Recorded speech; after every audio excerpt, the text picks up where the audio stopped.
وَلْتَكُنْ مِنْكُمْ أُمَّةٌ يَدْعُونَ إِلَى الْخَيْرِ وَيَأْمُرُونَ بِالْمَعْرُوفِ وَيَنْهَوْنَ عَنِ الْمُنْكَرِ. Ahibbai fillah, janji Allah, kemuliaan dijauhkan dari rasa takut, dijauhkan dari rasa khawatir. Inilah yang menjadi kekuatan yang mampu merubah peradaban kehidupan ini. Hari ini ada segelintir orang yang mencoba menyebarkan nilai-nilai anti-Islam. Kita masih ingat berbagai macam statement, berbagai macam cara mereka mencoba untuk menjauhkan Islam dari kehidupan bermasyarakat. Banyak sekali statementnya. Kalau Anda masih ingat, ada yang mengatakan bahwa musuh terbesar Pancasila adalah agama, katanya. Madama al-ulama ya'maluna bima alimu. Saya ulangi, madama al-ulama ya'maluna bima alimu. Yang artinya, selama para ulama, orang-orang yang berilmu, para ustaz, para dai, para mubaligh, ya'maluna bima alimu, mereka mengamalkan apa yang mereka ketahui dari hukum-hukum agama. Cara mengamalkannya apa? Dengan beramar ma'ruf nahi mungkar. Apa pendalilannya? Pendalilannya seperti yang sudah kita hafalkan dan kita terus mengerti. Seperti misalnya, wa inna hadhihi millata sataftariqu ala 73 thintani wa sab'una fin nar wa wahidatun fil jannah wa hiyal jamaah. Nabi Muhammad sallallahu alaihi wasallam mengatakan bahwasanya agama Islam akan pecah menjadi 73 golongan. Satu masuk surga dan yang 72 masuk neraka. Wa hiyal jamaah. Lalu ditambahi, ya kita ini. Bagaimana kita mau lari dari Allah Subhanahu wa taala? Bagaimana kita mau lari dari Rasulullah sallallahu alaihi wasallam?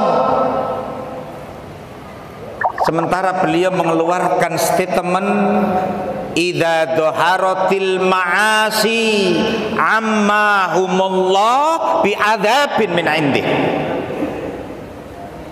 Apabila maksiat telah nampak di tengah-tengah manusia, maka Allah akan meratakan azabnya kepada mereka. Fil jannah wa hiya jamaah. Nabi Muhammad sallallahu alaihi wasallam mengatakan bahwa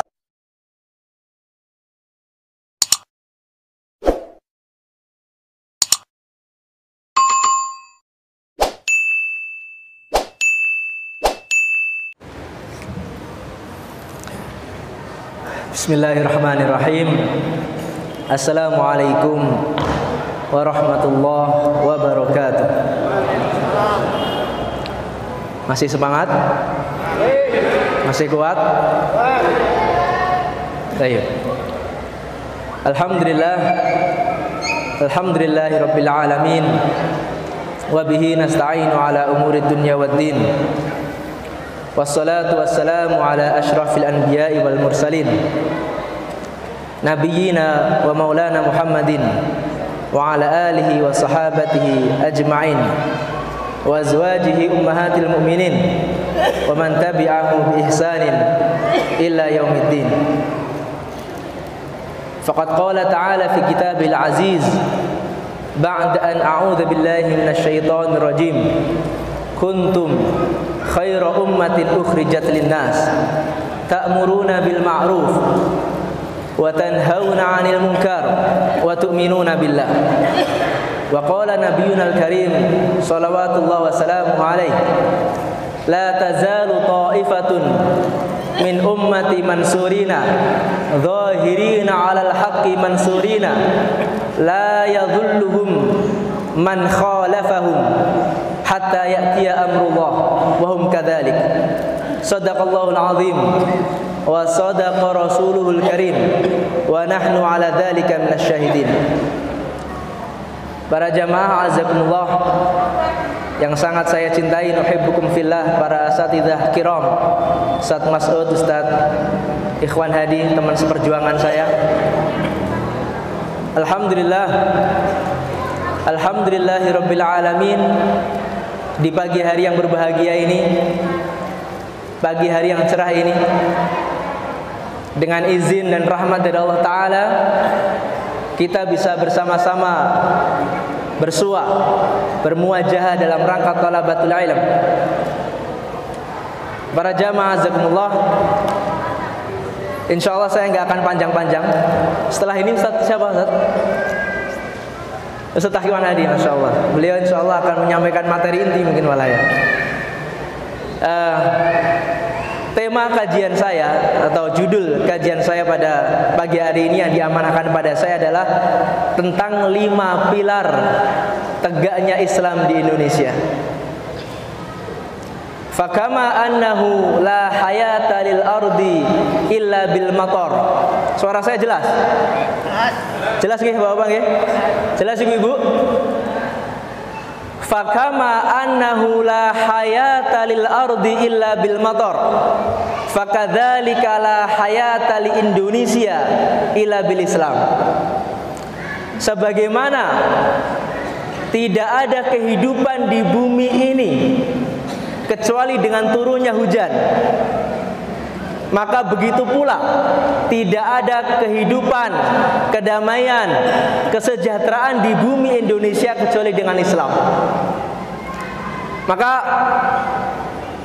pada kajian yang singkat ini, materi yang singkat ini, saya ingin memaparkan satu tema yang ada pada kitab Nasaihul Ibad.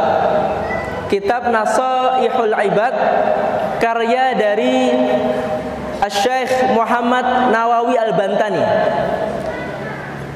Sudah pernah dengar namanya? Syekh Muhammad Nawawi Al-Bantani, seorang ulama Nusantara, ya, ulama bukan Islam Nusantara ya, ulama Nusantara yang hidup di Mekah, yang hidup di Hijaz. Beliau julukannya adalah Imam A'immatu Ahlil Hijaz. Beliau juga seorang pengajar di Masjidil Haram. Beliau juga adalah seorang imam dari ulama-ulama Haramain Syarifain pada zamannya. Beliau hidup pada tahun 1813 Masehi sampai 1897 Masehi, saat Indonesia masih dikuasai oleh kolonial Belanda. Beliau mempunyai kitab yang bernama Nasaihul Ibad. Saya cuplikkan pada makalah Al-Khamisah wal Ashrun, makalah yang ke-25. Ada satu statement beliau yang tertulis, tercatat dan abadi sampai sekarang, merupakan rekomendasi bila mana negara mau makmur, negara mau berjaya, negara mau sejahtera, hendaklah diamalkan 4 hal ini. Sudah siap? Ada 4 hal yang direkomendasikan beliau, dan 1 hal saya tambahi dari rekomendasi saya. Jadi ada 5 pilarnya. Silakan dicatat kalau mau mencatatnya. Yang pertama, kata beliau dalam kitab Nasaihul Ibad Al-Maqalah Al-Khamisah wal Ashrun, la yazalud dunya wad din. Tidak henti-hentinya agama dan dunia ini seimbang, tegak. Madamat arba'atu asya, selama masih tegak 4 hal ini. Selama masih tegak 4 hal ini di suatu negara, maka Islam, maka din dan dunia akan selalu tegak bersamanya. Apa saja 4 hal ini? Yang pertama, madama al-aghniya la yabkhaluna bima khuwilu. Ini yang pertama. Pilar yang pertama adalah madamal aghniya la yabkhaluna bima khuwilu. Yang artinya, selama orang-orang kaya tidak bakhil pada apa yang telah dititipkan kepada mereka dari harta dunia. Ini pilar pertama. Orang kaya tidak boleh bakhil kepada orang-orang fakir, berdonasi, berinfak, berzakat. Wa may yuqa syuhha nafsihi faulaika humul muflihun. Dalam surah Al-Hasyr, barang siapa yang terhindar dari sifat kekikiran, Agniya enggak boleh kikir karena ini pilar pertama. Faulaika humul muflihun, maka dia termasuk orang yang beruntung. Tidak boleh menahan daripada hak-haknya orang yang memang punya hak pada hartanya, para fuqara wal masakin. Dan antum kalau tahu sebab daripada rahmat Allah tidak turun, sebab Allah menahan rahmatnya, keberkahannya dari langit, karena orang-orang sama menahan juga. Karena orang-orang menahan, maka Allah juga menahan. Orang kaya menahan, tidak mau menginfakkan hartanya pada fuqara, Allah tahan keberkahan rezekinya. Orang yang sudah berbuat salah, berbuat maksiat, dia menahan diri, gak segera tobat, Allah tunda maghfirahnya. Orang yang berbuat salah pada orang lain menahan, gak segera meminta maaf. Seorang suami menahan nafkah istrinya. Seorang bos menahan gaji karyawannya.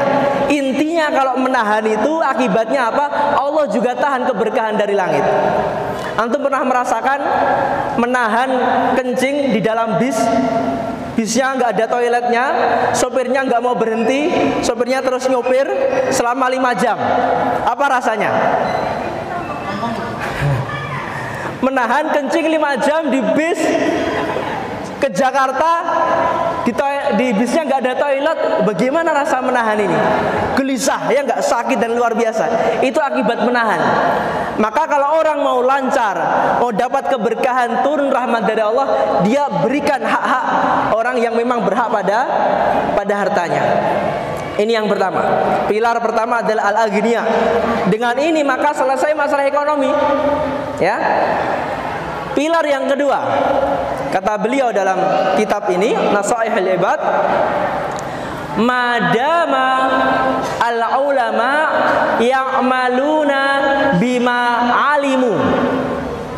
Saya ulangi, madama al-ulama ya'maluna bima alimu. Yang artinya, selama para ulama, orang-orang yang berilmu, para ustaz, para dai, para mubaligh, ya'maluna bima alimu, mereka mengamalkan apa yang mereka ketahui dari hukum-hukum agama. Cara mengamalkannya apa? Dengan beramar ma'ruf nahi mungkar, tabyin al-haq, bayanul haq wal batil, menjelaskan mana benar, mana salah, taujih wal irsyad. Dan alhamdulillah ulama-ulama di Indonesia, masya Allah, semoga Allah menjaga semua ulama di Indonesia. Juga kita punya otoritas lembaga resmi menjadi wadah para ulama dan cendekiawan, yaitu MUI. Ya, jangan sampai MUI digeruduk lagi, Ustaz ya. Kemarin digeruduk berapa orang, Ustaz? 7.000 orang katanya. Ini jangan sampai terjadi lagi masa MUI digeruduk ya. Ini yang kedua. Ulama ya harus dijaga, dan ulama harus beramar ma'ruf nahi mungkar, berdakwah di jalan Allah. Yang ketiga, madamal juhala la yastakbiruna amma lam ya'lamu. Saya ulangi, madamal juhala la yastakbiruna amma lam ya'lamu. Selama juhala itu orang-orang jahil, orang-orang yang enggak ngerti hukum agama. Mereka tidak sombong pada hal-hal yang mereka tidak tahu ilmunya. Jangan lancang pada ranah yang bukan menjadi bidangnya. Itu otoritas ulama, itu kewenangan ulama, jangan diambil. Orang-orang yang merasa dirinya memang belum makomnya ulama, jangan bicara masalah agama. Maka akan tenang, damai. Makanya ada ungkapan yang mengatakan apa? Lau sakatal jahilu makhtalafan nas. Lau sakatal jahil makhtalafan nas. Seandainya orang-orang jahil itu diam, niscaya nggak ada perselisihan dan pertengkaran di antara manusia. Cukup dikembalikan pada ulama. Fas'alu ahla dzikri in kuntum la ta'lamun. Dalam agama kita ada metode istifta. Ifta, memberi fatwa, dan yang berkompeten ada. Maka jangan diambil alih oleh orang-orang yang tidak punya kapabilitas dan kompetensi dalam masalah ifta, dalam masalah fatwa. Ini yang 3. Masih ada 2 lagi. Yang keempat, madamal fuqara la yabi'una akhiratahum bidunyahum. Selama orang-orang fakir tidak menjual akhirat mereka dengan dunia mereka. Orang fakir yang memang dikodar sebagai orang fakir ya sudah sabar, walau annahum sabaru hatta takhruja ilaihim lakana khairal lahum. Sabar. Dan orang-orang fakir adalah orang-orang yang paling banyak nanti menjadi penghuni surga. Kata Rasulullah SAW, aktsaru ahli jannah al-fuqara. Kebanyakan penduduk surga adalah orang-orang fakir. Dan salah satu fungsi dari orang fakir adalah kemenangan Islam. Kata Rasulullah SAW, innama tunsaruna wa turzaquna bi fuqaraikum. Sesungguhnya kalian ditolong dan diberi rezeki sebab fuqara-fuqara itu, sebab doa-doa mereka, karena doa-doa mereka itu menembus sampai arsy. Doa-doa mereka mustajab. Ya, karena mereka terhindar dari banyak kemaksiatan, terhalang dari banyak kemungkaran. Ini yang keempat. Saya tambah yang kelima, terakhir. Wa madamal umara yu'adduna ma'tuminu. Wa madamal umara yu'adduna ma'tuminu. Selama para umara, para pemimpin-pemimpin Islam, mereka mengerjakan apa yang telah diamanahkan pada mereka. Berbuat adil, tidak zalim, karena asas berdirinya negara adalah keadilan. Bahkan Syekhul Islam Ibnu Taimiyah mengatakan apa?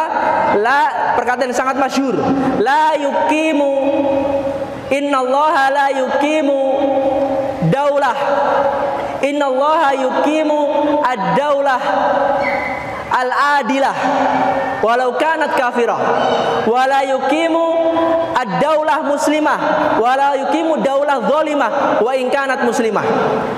Sesungguhnya Allah menegakkan negara yang adil walaupun negaranya kafir.